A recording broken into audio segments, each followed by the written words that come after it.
bagi mengutip 5 faedah daripada ayat kita ini, insya-Allah. Ayat yang pertama yang kita bincangkan, ayat 7. Wa kadzalika auhayna ilaika Qur'anan Arabiyya litunzira.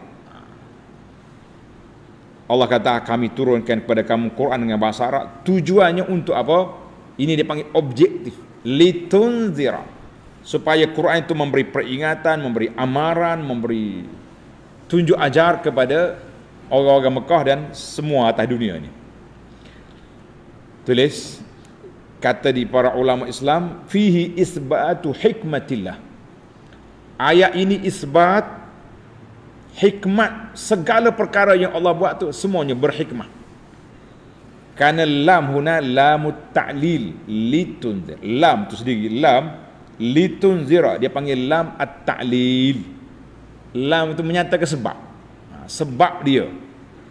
Jadi apabila kita jumpa lamut ta'lil dalam Quran, maka itu menunjukkan nak isbatkan hikmah Allah Ta'ala buat sesuatu perkara. Jadi kita fahamlah bahawa semua yang dibuat oleh Allah Ta'ala itu mempunyai hikmah dan kebijaksanaan. Dia kata, undang-undang orang putih comel lagi. Lah, undang-undang apa ni, orang yang kita duk reka lebih comel daripada, lah, lebih baik daripada undang-undang Tuhan. Kita kata tidak sama sekali. Faedah yang kedua, masih lagi dalam ayat yang sama, ayat 7. Dia kata apa? Litunzira ummal qura. Supaya Nabi beri peringatan kepada orang Mekah. Timbul soalan, ayat ini macamlah Nabi ni sallallahu alaihi wasallam hanya dihantar kepada orang Mekah dengan sekitar dia saja.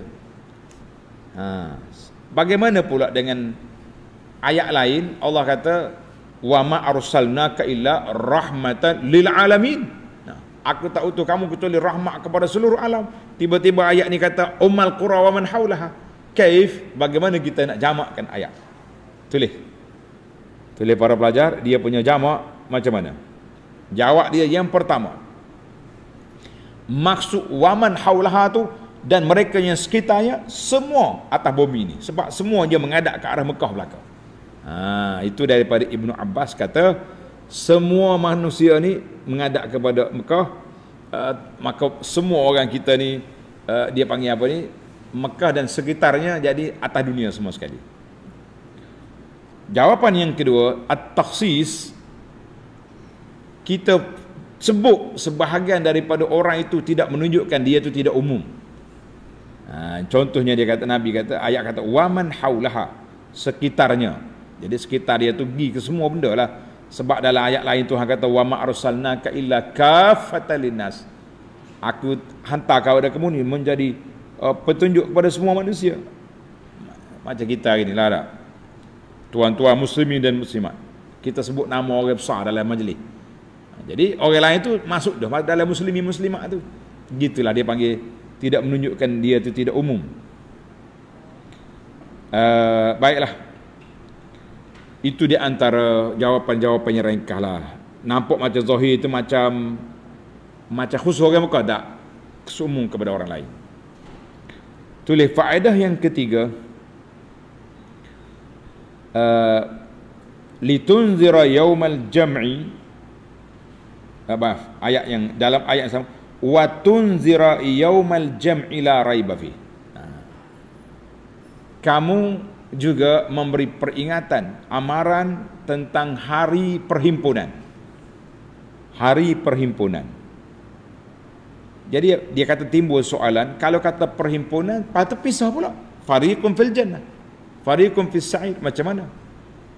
Jadi jawab di ulama, majmu'una fi dzalikal yaum, asalnya kita kumpul satu tempat, selepas berkumpul barulah diasingkan. Mana tidak ada percanggahan lah ayat ini. Kita berkumpul dulu, lepas tu kita asingkan. Dipilih. Lepas perbicaraan, setelah dibuat penapisan, fariqun fil jannah, satu kumpulan ke syurga. Allahumma ja'alna min ahliha, kata amin. Satu kumpulan lagi ke neraka, na'udzubillahi minan nar, kita minta pelindung Allah Ta'ala daripada neraka. Ataupun dia kata tafarruq itu kumpul tu untuk pengasingan. Boleh ya, ayat tu tidak bercanggah. Yang keempat, faedah yang keempat, walau sya'allahu la ja'alahum ummatan wahidah. Kalau Allah Ta'ala nak, dia buat satu kumpulan, satu umat ya. Tapi ayat ini dalil ala annahu lam yaj'alhum. Allah Ta'ala tak jadikan manusia tu satu. Tapi Allah kata apa? Yudkhilu man yasha'u fi rahmatihi. Allah Ta'ala akan masukkan siapa-siapa hamba dia ke dalam rahmat dia, iaitulah orang-orang yang beriman, orang yang menerima hidayah, orang yang menerima petunjuk, maka dia dapat rahmat Allah Azza wa Jalla. Jadi kita sekarang nak dapat rahmat ke tidak? Nak, ikutlah petunjuk Al-Quran. Nak boleh petunjuk Al-Quran, kena belajar. Inilah tujuan kita belajar Al-Quran, kita duk tadabbur Quran, kita duk mengaji sunnah Nabi. Tujuannya kerana nak ikut supaya Allah Ta'ala beri hidayah kepada kita. Nak ikut hidayah Nabi, ikut hak Nabi, tapi tak ikut petunjuk Nabi. Ada setengah orang ni bila kita ini sunnah Nabi, celak mata lalu. Sunnah Nabi apa pula ni? Nah, tapi kalau kata ini barang-barang Nabi, oh, pakat cium belakang. Buat apa gambar-gambar? Berasapnya cium gambar. Gambar hak replika dia panggil. Replika Nabi semangat. Sunnah Nabi buat senyap. Tak. Baiklah, yang terakhir, yang kelima. Akhir ayat 9, wa huwa ala kulli syai'in qadir. Allah Subhanahu wa taala menyatakan dialah yang berkuasa atas semua perkara. Di bawah kuasa Allah, tulis kata ulama tadabbur, fihi hasul insan.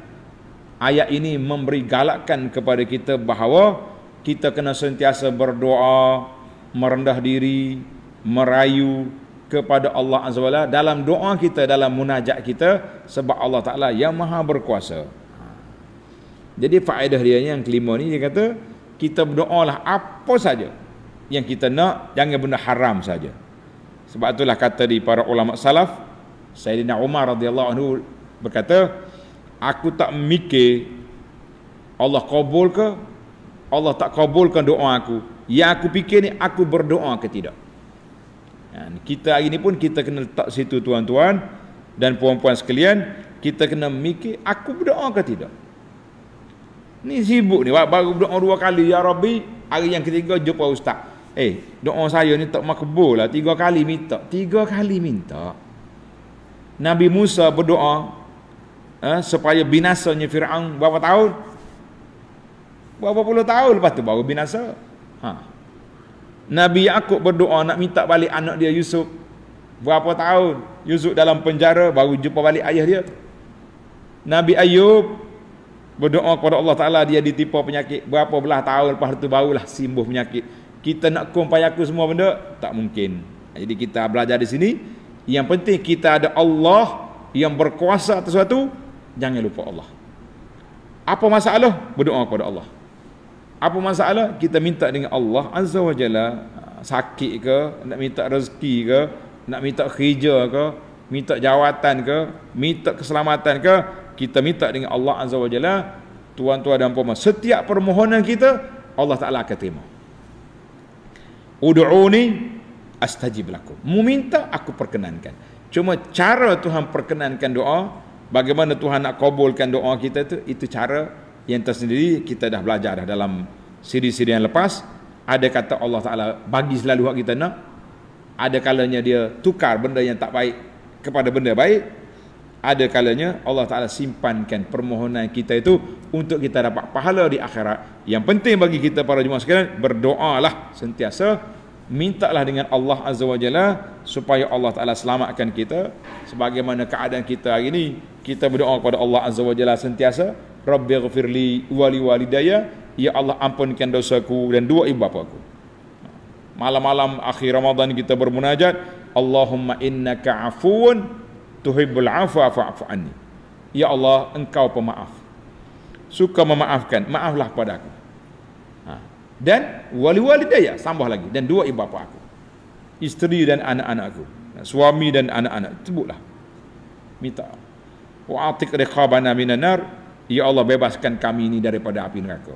Minta banyak-banyak, nak buka puasa minta, lepas buka puasa minta, pada malam-malam munajat, malam-malam 10 terakhir ni, minta je kita dengan Allah Azza wa Jalla. Setiap permintaan itu kita akan dapat pahala.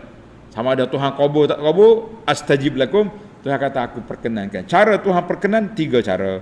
Jadi alhamdulillah tidak ada sebarang kerugian. Semua doa kita itu mendapat pahala. Sama ada Tuhan kabul sekarang ataupun dia beri pahala di akhirat, kita tak akan rugi apa-apa. Yang ruginya orang tak berdoa. Tamatlah kita, insya-Allah. Kita akan sambung lagi ayat yang ke-10 dalam siri yang akan datang.